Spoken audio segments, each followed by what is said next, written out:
Welcome to the only daily podcast focusing on compliance news of the day. Each morning, start your day with a cup of coffee and Tom Fox, the voice of compliance, to hear about 4 of the top compliance, corruption, or leadership stories you will need to start your day. The Daily Compliance News is a production of the Compliance Podcast Network. First, a word from our sponsor.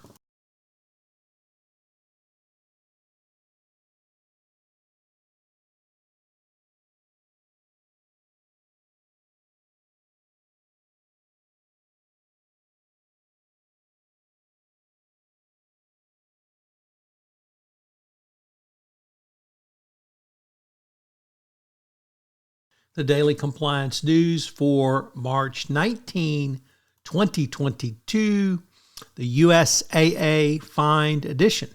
We begin with that story from the Wall Street Journal. Texas-based USAA has fined $140 million for failing to fix rudimentary problems with its AML program. The bank agreed to this after admitting it failed to fix an AML program that was significantly understaffed.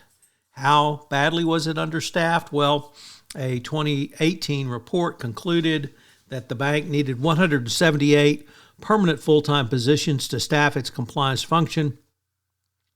And as early as 2021, there were fully 1/3 of that function was not staffed.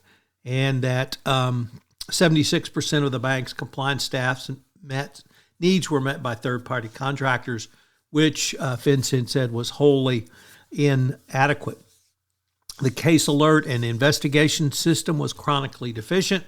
A new system was installed, which is now so sensitive there are 90,000 alerts and 6,900 cases yet to be reviewed.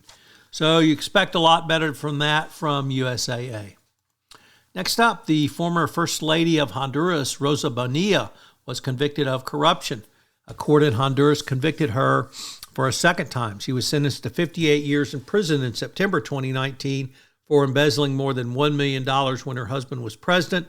The Supreme Court of Honduras overturned her conviction, citing procedural problems, and ordered a new trial, but she was convicted again on that trial. That story came to us from the Los Angeles Times. Next up from the Wall Street Journal, Ex-Boeing pilot heads to court over 737 MAX charges. The trial against Mark Fortner, who was Boeing's the 737 MAX chief technical pilot during its development, is now going to a criminal trial.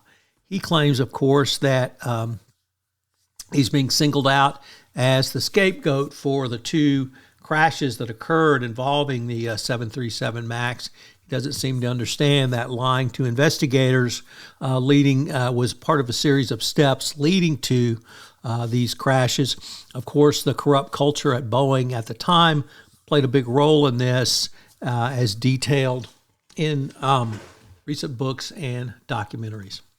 Our final story is that Peter Humphreys, the ex-investigator for GlaxoSmithKline, who was involved in the original investigation leading to the sex tape case and the big fine and penalty against GSK back in 2013 and 2014 in China, has settled with the company for hanging him out to dry and allowing him to go to prison in China.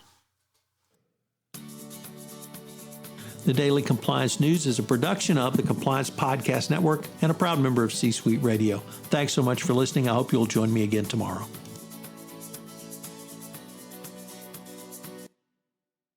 This podcast is a part of the C-Suite Radio Network. For more top business podcasts, visit c-suiteradio.com.